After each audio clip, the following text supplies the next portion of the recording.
wonderful wonders of the internet. Today, I've got one word for you. Stress! You're at that point. You got deadlines coming up. Your to-do list, have to-do list, have to-do list, and you don't know how you're gonna get it all done, and sometimes you just need to stop. Take a breath. Maybe read a book. Go for a walk.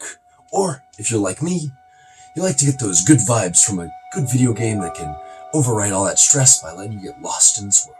Here we go! Yes, today we're talking about my new favorite genre, good vibe games. And while you may think a good vibe game might be something like Animal Crossing on Nintendo Switch, or Stardew Valley, you'd be sorely mistaken in my opinion. But of course, good vibe games are different for everyone. Today, I'm going to focus on the 5 main things that make a good vibe game for me, and 2 different games that exemplify those 5 features. First off, we need a big open world. One that captures the player's imagination and is easy to get lost in. And of course, a world's not fun to explore unless there's something to find. So hidden within all its little nooks and crannies, we need all sorts of collectibles to find to not only give you that sense of achievement, but also give you a sense of progression as they will tie into the game's central goal. And next, freedom. Since I feel most relaxed when I'm free to do whatever I want in a game, I want the game to give very little direction and just kind of a general end goal to prod me forward. That way I can go out on my journey in whatever way I want and create the journey that I desire. And lastly, music and setting. Simply, they just need to be relaxing. And if the setting isn't that relaxing, it should have little safe havens spread throughout its world so you can at least recenter yourself on your journey and go peacefully onward from there. So with those 5 things out of the way, you probably get why Animal Crossing and Stardew Valley don't quite fit into the topic because, bang, no big open world in either of those games. Outside of the main villages in those games, there's really just not too much to explore. Stardew Valley a little more than Animal Crossing, but still not quite on the scale I'm looking for. But rather recently, I've played 2 games that perfectly exemplify these 5 traits. Yes, one is an intergalactic space journey, and the other, a short nature hike. It's Outer Wilds and a short hike. Let's go!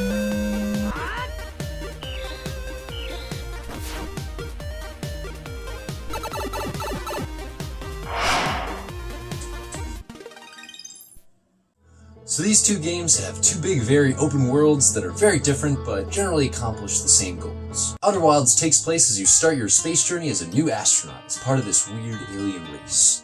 You go get the codes for your ship, and you're told your vague goal is to explore the solar system. And then bam! You're off on your journey, with the whole solar system available to explore, if you're brave enough.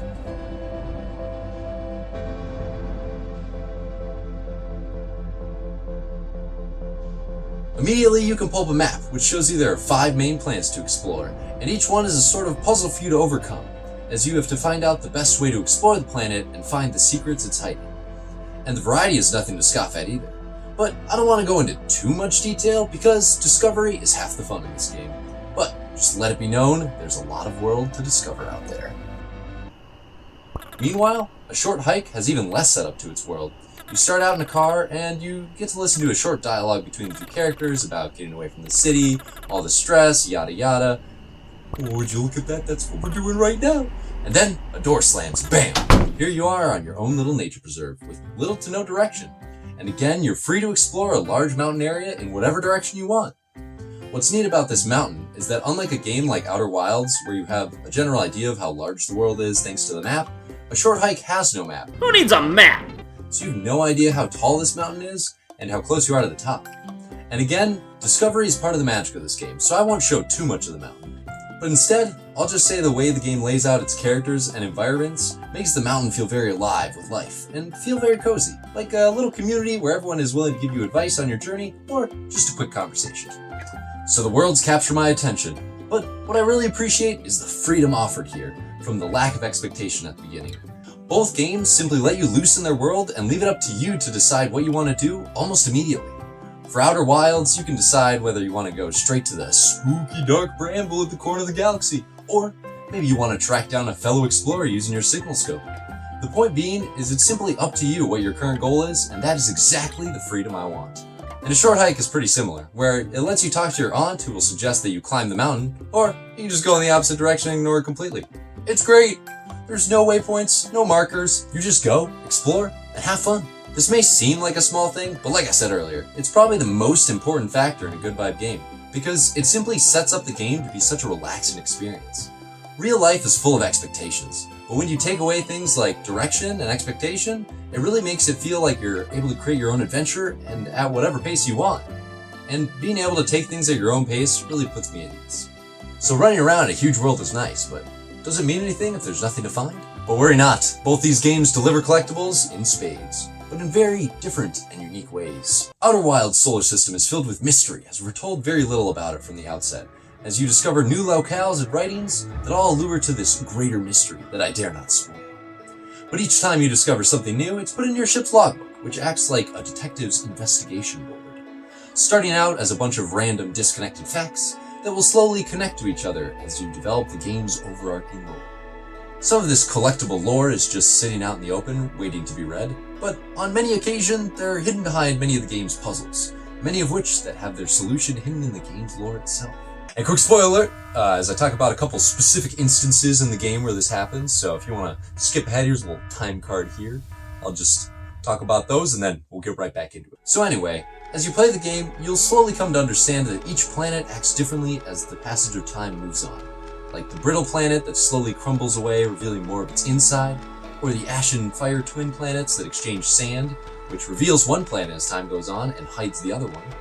And these mechanics only work since the game is in some sort of strange time loop, but it's oh so interesting to see how many different parts of the world they can tie to this progression of time. There's so much more that the game does with this loop, but one other memorable interaction I had was when I met one of the other space explorers, and since it was later on in the time cycle, instead of calmly greeting me like normal and helping me out with my journey, he simply ranted about the end of the world as he had read the stars and discovered the end was near, and that he had no chance of surviving. And it's little details like this, where the characters and planets develop over time, that catch me off guard and make the world really come alive, and it motivates me to connect all the pieces of the lore and continue this adventure. A Short Hike, on the other hand, has more generic collectibles, like upgrades to your character and money. However, its core collectible is the Golden Feather, which feeds into the game's main goal, climbing the mountain. When you start the game, you have a really wimpy jump and the ability to glide, but you can barely hop over most of these simple walls unless you have one of these golden plumes. So until you find any, you'll be really limited in what you can explore. Luckily, these golden plumes are scattered all around the world, and you don't need all of them, so just pick up the ones you see and you'll probably be good to go. But each one you get will let you get a little higher on the mountain and let you explore more of the world, which means more NPCs to interact with, more items to collect, and more money to find. And of course, most importantly, more golden feathers. It's a very satisfying loop that the world slowly opens up as you go on. So both of these games fill their world with awesome collectibles. Outer Wilds giving you the feeling of an adventurer piecing together an ancient riddle, and Short Hike, which focuses less on the world's lore itself, but more so on the moment-to-moment experiences you have with the characters you meet and the connections you have with them as you go about your meandering journey. Okay, so far in our journey, we've found freedom and a lack of forced expectations to put me at peace. But that can be found in a lot of open-world games, like Breath of the Wild, for example. But the final major difference for good vibe games is the lack of fighting enemies and restful spots. So you might wonder if the game has any challenge without any combat, but most of the challenge simply comes from traveling the landscape, and the movement of these games is both nailed pretty well, so it feels pretty satisfying. Outer Wilds can be a bit more unwieldy with its zero-gravity flying, but it's easy enough once you practice it a bit. But on to having no baddies. Since we have no baddies, well, that means there's less threats to make you worry and stress. But maybe exploring all by yourself can get rather lonely. And specifically, Outer Wilds does have a variety of hurdles that can lead to your untimely demise, like running out of oxygen or crashing your ship. But fortunately, while exploring this varying and vibrant world, you are in fact not alone. As the game's intro will clue you into, all you need to do to find a friend is take out your handy-dandy signal scope and track down the nearest space explorer. Then you can refuel your oxygen, have a nice conversation about the area, maybe where you should explore or what you should be looking for, and maybe even cook up some marshmallows on the fire. And personally, I loved these campfires. And short side note, I don't know if anybody else did this, but at the start of the game, you start at one of these campfires and your character breathes in and opens their eyes to start your journey. And I don't know if anyone else did this, but I would always breathe in with my character to recenter myself. Probably just me, I'm probably weird, but hey, maybe try it out, man. Short Hike also shares the no enemy practice, but since it doesn't really have any way to get a game over, it's generally the more relaxing of the two games since you don't really need any rest spots like Outer Wild has. But instead of little rest spots, the game will instead constantly throw different tasks and NPCs at you if you feel like you need a break from climbing the mountain. And finally, the music.